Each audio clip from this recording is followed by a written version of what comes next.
Halo semua, topik terakhir dari course kita adalah plan asset dan kita akan membahas mengenai expenditure and disposal-nya.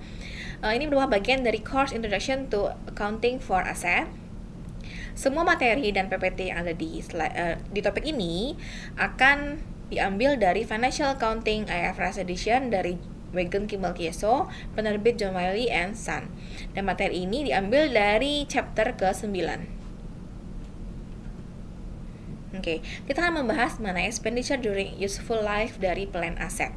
Jadi selama umur manfaat plan aset, mungkin ada pengeluaran terkait dengan plan aset tersebut. Contohnya, misalkan mobil perlu ganti oli, ya, atau mungkin bangunan perlu dicat atau ganti atapnya dan sebagainya. Nah, ada dua jenis expenditure. Yang pertama ordinary repair, yang kedua addition and improvement. Untuk ordinary repair, contohnya kayak tadi, misalkan mobil kita ganti olinya. Nah, biasanya kalau hanya ganti oli, tidak akan menambah umur manfaat dari mobil. Ya, jadi ini sifatnya hanya maintenance. Kemudian, nah, istilah lainnya ini adalah merupakan revenue expenditure. Perlakuannya seperti apa? Perlakuannya perusahaan akan mendebit maintenance and repair expense. Misalkan biaya pergantian oli $10.000.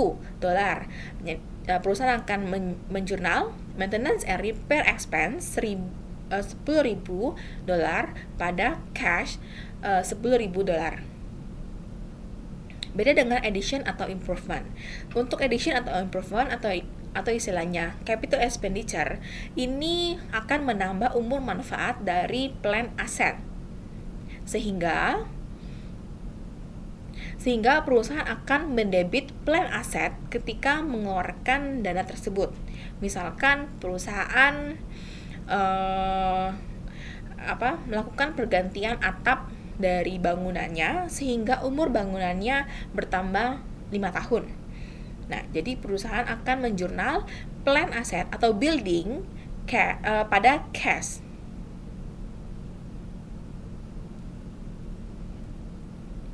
Nah, berikutnya kita akan membahas mengenai disposal untuk plan aset.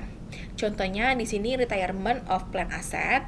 Ini misalkan perusahaan membuang plan asetnya atau plan asetnya tidak bisa digunakan lagi dan tidak bisa dijual lagi sehingga perusahaan tidak menerima cash. Nah, perusahaan akan mendebit accumulated depreciation dan akan mengkreditkan akun asetnya. Dan akan menjurnal loss untuk apabila akum deprenya berbeda dengan cost dari asetnya.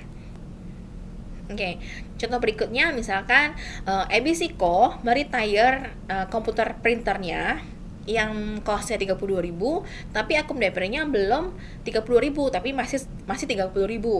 Bagaimana jurnalnya? Di sini perusahaan akan mengakui loss sebesar 2.000 karena ternyata akum deprenya belum sebesar costnya. Ya, jadi jurnalnya akum depreciation, equipment 30.000, loss on disposal of plant asset 2.000, pada equipment 32.000.